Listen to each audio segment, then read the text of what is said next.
Hello दोस्तों, आज हम पढ़ेंगे नेपाल से संबंधित कुछ महत्वपूर्ण प्रश्न जो हमारे एसएससी सीजीएल, एसएससी सीएचएसएल वगैरह एग्जाम में पूछे जाते हैं। तो चलिए आइए देखते हैं कौन से इंपॉर्टेंट क्वेश्चन है। तो सबसे पहले हम बात करते हैं नेपाल के प्रमुख त्यौहार। नेपाल के प्रमुख त्यौहार कौन से होते हैं? तो दशैन, सकेला, मोहिनी पर्व, तिहार, यम पंचक, स्वाति, बिस्का जात्रा, सीता जात्रा, ये क्या है नेपाल के प्रमुख त्यौहार हैं।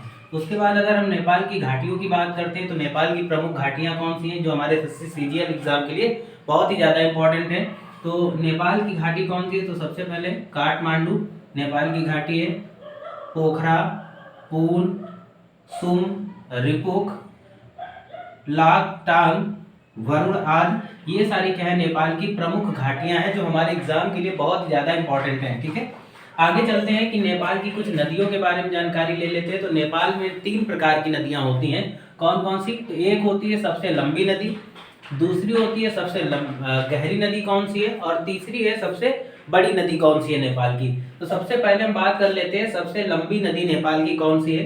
तो घाघरा नेपाल की सबसे लंबी नदी है। घाघरा नदी को नेपाल में कर्णाली नाम से भी जानते हैं। इसकी अगर हम कुल लंबाई की बात करें तो 1080 किलोमीटर है, लेकिन नेपाल में इसकी लंबाई 507 किलोमीटर है। ठीक है, अयोध्या में इसे सरयू नदी कहा जाता है। जो हमारे भारत में अयोध्या नदी है उसी को नेपाल में क्या बोलते हैं? घाघरा या कर्णाली नदी। और जब ये नदी हमारे अयोध्या के पास से होकर गुजरती है भारत में तो इसको सरयू नदी कहा जाता है। ठीक है, गंगा की सबसे बड़ी सहायक नदी यानी घाघरा की बात करें यानी कर्णाली की बात करें तो ये क्या होती है? ये हमारे गंगा की सबसे बड़ी सहायक नदी है। आगे चलते हैं हम लोग, आगे आ जाती है सबसे गहरी नदी कौन है? तो गंडक है। गंडक हमारी क्या है? नेपाल की सबसे गहरी नदी है। इसकी कुल लंबाई कितनी दी गई? 630 किलोमीटर।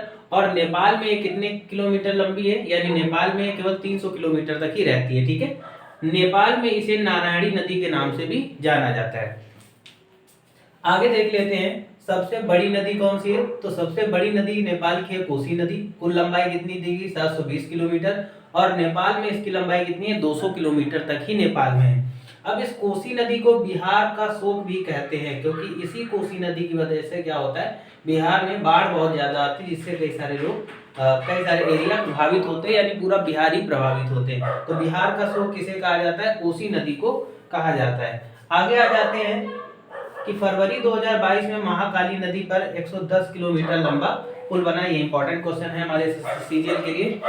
उसके बाद चलते हैं नेपाल में माउंट एवरेस्ट को किस नाम से जाना जाता है? तो सागर माथा के नाम से जानते हैं। तो ये रहे कुछ नेपाल से रिलेटेड कुछ महत्वपूर्ण प्रश्न जो हमारे कंपटीशन के लिए बहुत ही ज्यादा इंपॉर्टेंट है।